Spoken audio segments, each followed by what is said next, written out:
Don't worry, Julius Randle. I will be your cheerleader. I will tell the world why they shouldn't expect you to be J. Cole, because you're actually the artist that I don't even know his name. I only know this one hit that he made. Don't worry, Julius. I will protect you. Lot of people right now mad at Julius Randle.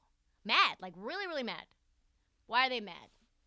That's what I was trying to think. All morning I was thinking, why are they so aggressively mad at Julius Randle? Well, he had the audacity to play better than anyone expected him to play. Enough to win Most Improved Player, run away with that award. The darling of the NBA last year, 1 million articles about how he improved. How that was taking the Knicks to an ascension unparalleled. And as a result, the Knicks ended up being better than anyone expected. Number 4 in the East, had home court advantage, and then they flamed out. And then, this storybook guy ended up getting paid, and instead of improving, he regressed. And as a result, the Knicks have regressed to a place worse than they were 2 years ago. And that's where he was, even worse than he was 2 years ago. And the team has, consistently floundered as a result. But who cares, really? Like, honestly, Julius Randle is like the NBA's version of Milli Vanilli. Like, he is that. One-hit wonder. 1 year wonder. He's like Nick Batum. Nick Batum was always very good in his contract years, and as soon as he got paid, he went back to good old Nick Batum we were used to, right? He was like the guy, like this guy, the cheerleader guy. You've seen him one time, you know the song, like you remember the summer, and you don't know what his name is, really. You've never heard another song from him since. He's like the guy, like, teach me how to Dougie. Teach me how to Doug me. When John Wall, that's like you remind yourself, like that was when John Wall was in his prime. All my bitches love me. All my bitches love me. Never came out with a good song again after that. And we, as a world, like, he got a deal, though. Like, right. Julius Randle got a big long-term max deal from the Knicks. Like, he was about to be J. Cole. And he's not J. And people are very mad. He is not J. Cole. And he's closer to, what's that guy's name again? Omi, the cheerleader guy. Yeah. The teach me how to Dougie guy. Teach me how to cheerleader. You can't be mad at the Milli Vanillis in the NBA for not becoming J. Cole. Right. You can't be mad at that. That's why you do due diligence, right? How bad has Julius Randle regressed? That's the question. It's a lot. Let me listen. After getting his money, the only time we see last year's version of Julius Randle are when the lights are bright and the gyms are packed. And we got Kenny, the Jet Smith, and Chuck, and Shaq on the broadcast. We've got the ESPN countdown crew. We got Stephen A. and Will Bond talking about the game. That shit's hilarious to me. Like, good for Julius. I'm your cheerleader, Julius. Like, don't let them shame you for only playing when it's prime time. Julius Randle is like that restaurant with the dirty-ass kitchen, with the roaches and the rats and the cooks that don't wear the hairnet, that only clean shit up when they know the health inspector's coming to town. Like, that's him, right? He's like the guy who doesn't do shit at the office. He just stands by the water cooler until he finds out the regional manager is coming in. And then all of a sudden, he's selling 1 million copiers, right? He's like, becomes the guy. How disparate is Julius Randle's performance in primetime versus not primetime? Well, in Julius's 12 games, last 12 games, he's averaging 16, 11, and 5. In nationally, and as it relates to last year, he averaged 24, 10, and 6 an entire season, right? Like, pretty bad regression. But in 9 nationally televised games this year, he's 25, 11, and 5. Wow. And the Knicks are 7 and 2. Not a shocker. When he balls out, the Knicks win. And it's not that he's not playing, just not very well. It's like the Knicks aren't playing well, and now the mob is coming for him. Like, everyone, I watched NBA today, And all it was about Julius Randle not performing up to expectations and Knicks fans being mad. 8 times this season, Julius Randle has had 10 or less points in a game. And it's not that. It's that he makes that much money and he's averaging 10 or less points per game 8 times this season. Last year, across the entire season, he had 1 game under 10 points. 1 game. This year, he's played nearly 34 minutes against the Spurs and scored 2 points. 2 points! He played 30 minutes against the Pelicans, scored 4 points. He was out there 26 minutes against the Pistons and scored 5 points. Sometimes you just gotta load manage. You be out on the floor and you just load manage yourself. Might I remind you, those are 3 out of the worst six worst teams in the NBA.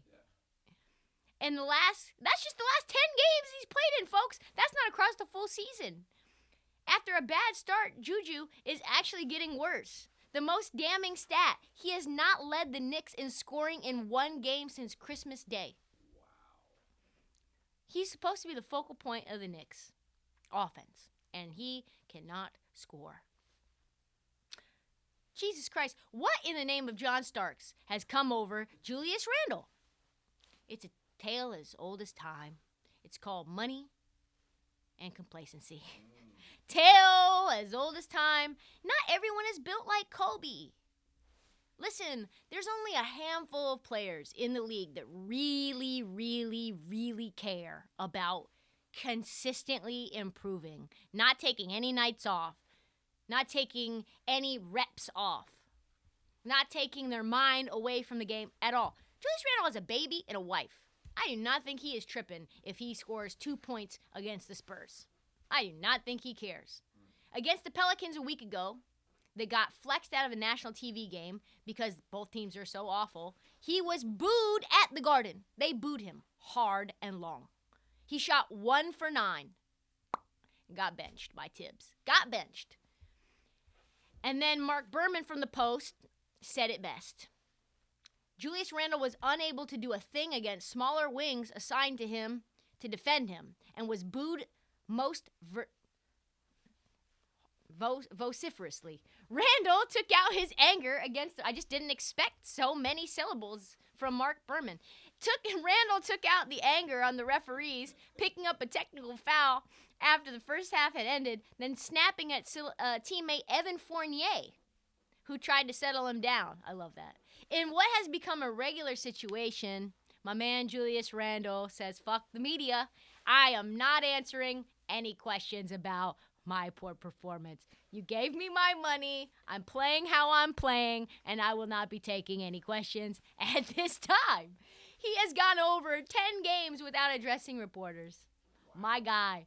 Before talking after the Knicks broke their losing streak against the Clippers. So he was like, none of the losses, I will be talking. Snap the losing streak. All right, I'm good.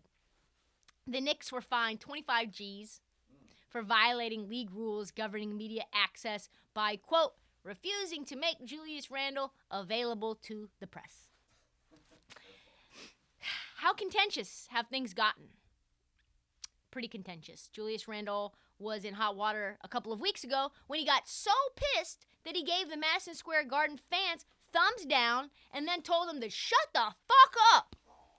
Oh, Julius, just take your money. Don't say anything. Yeah. And then later, like an abusive boyfriend, Julius Randle got on IG and gave a lengthy apology. Like when he comes in from work with like a bouquet of flowers after he just told his girlfriend something fierce. This is what he said. I love New York City and being a part of this team and this franchise. And like most Knicks fans, I am really passionate about us being successful. Pause. And that's a lie. Like that is a lie. And it's an example of how sometimes you say things you regret to people you love. That's why I think it's like abusive boyfriend syndrome right there. That last line. It's an example of somehow you say things you regret to people you love. And even before telling Knicks fans to go fuck themselves, he said, I really don't give a fuck what anybody has to say, to be honest. I'm out there playing. Nobody knows the game out there better than I do compared to what everybody has to say, so I don't really give a shit. I just go out there and play. God bless Julius Randle. You got your pay. Was it 5 years? 5-year deal, 190 or something. Let's look. Randle contract. Let's see what it is. Oh, yes. What is it? Yep, 4 years, $117 million. Imagine for yourself right now, being 20-something years old, young, attractive, got a baby, and you just got given $120 million guaranteed. What if you wake up sore on a Tuesday? Listen, that's the way it goes, folks. This sounds like a man who does not care. This sounds like a man who is telling fans to fuck themselves and is getting a little tingly and a little aggressive and a little salty because he's playing in a market where they have high expectations. Expectations of him, expectations of the Knicks, expectations because he just got paid all that money. Implicit promises made, implicit promises not delivered. And fans, front offices, of course, they don't want to pay a player $120 million only for them to go into a scoring hole unless they're on national TV. Of course they don't want that. Of course you don't sign up for that. You don't pay someone to be in the same place or in a worse place than they were before you paid him. The whole expectation is growth. That's what you want. You don't want to flame out in the first round of the Atlanta Hawks, like getting embarrassed in front of your home crowd. Regression always makes employers mad. Always. Again, that's not his problem. Like, that's not his problem. You paid the man, and you get what you get. That's the whole thing about guaranteed contracts, folks. Just because someone has gotten paid, it is not fair for us to believe that they are going to surpass what they've done in prior years. Or even play at that level, because maybe he's Milli Vanilli. Maybe it was the 1 year that he has in him to be great. You bought yourself a sports car, and you have one. That is Julius Randle. He is 100% a sports car. But you believed in your mind he was a Ferrari. Instead, you got yourself a Camaro. He is a Camaro, very fast, very muscly, but he is no Ferrari. And everybody's mad because they're like, where's my fucking Ferrari at? I bought a Ferrari. And he's like, I did not say I was a Ferrari. You assumed I was a Ferrari. Listen, I am what I am. 2 years ago, or 2017, 2018, Julius Randle averaged 16, 8, and 3. That was his last year as a Laker when they traded his ass. In his last 12 games, I might remember and might remind you again, he is averaging 16, 11, and 5. Very similar stats to those Laker years. So maybe, just maybe, that is Julius Randle.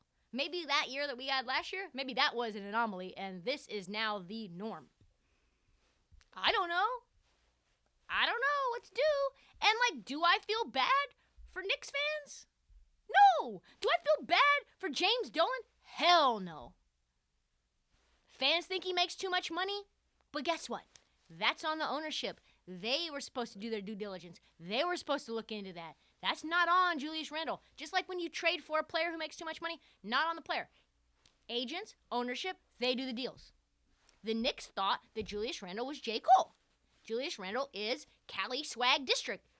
Someone you've never heard of, but you remember his song, Teach Me How to Dougie. That's him.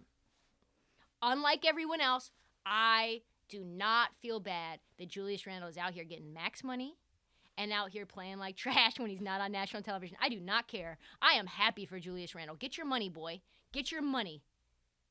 Because James Dolan is a terrible person, and he has finessed his way into all kinds of things, and he has done all sort of shenanigans that have taken the Knicks into a bad place.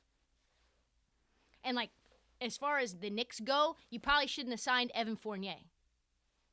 That's a bigger deal. You shouldn't have signed Kemba Walker. Another big deal. Losing D. Rose for most of the year, also big deal. Listen, so people who are going to continue to give Julius Randle shit, just know, if you got yourself $120 million, what would you do? Would you consistently try to ascend and improve despite how you're feeling emotionally, mentally, et cetera, et cetera? No, he has earned that money, he got that money, and whatever happens is whatever happens. If he was playing on my team, maybe I'd feel a little differently. But that's tribalism for you. The truth of the matter is, This is the definition of capitalism. This is where we're at. He balled out for an entire year, and these are the unintended consequences of those actions that the ownership has made. It was a hot girl summer, and now he's back to being what he was before, unless he's on national television, of course.